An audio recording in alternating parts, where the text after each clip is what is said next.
Pemirsa Yayasan Rumah Amalia kembali menunjukkan rasa kepeduliannya terhadap anak-anak dengan menggelar kegiatan tari, menari, memasak, serta menggambar.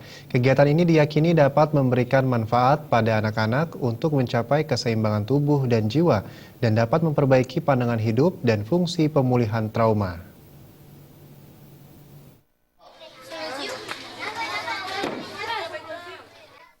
Kekerasan pada anak-anak, kehilangan orang tua maupun terkena musibah menimbulkan dampak rasa trauma, kondisi kejiwaan dan psikis yang dialami anak usia dini. Guna mengatasi hal tersebut, Yayasan Rumah Amalia yang berlokasi di Ciledug, Tangerang, Banten melakukan kegiatan berupa tari-menari, memasak, dan menggambar yang diikuti oleh 105 anak-anak.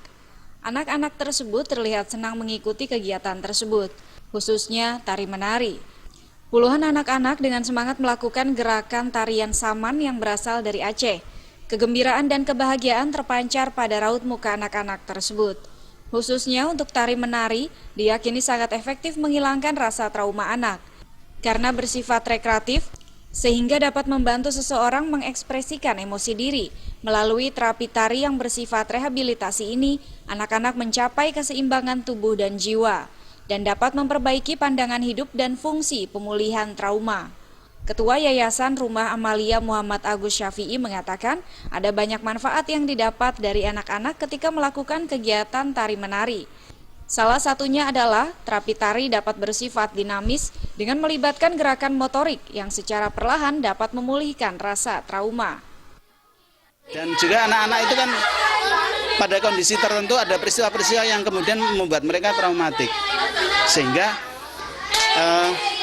tari itu menjadi salah satu bentuk metode terapi, trauma healing, penyembuhan trauma melalui dengan terapi.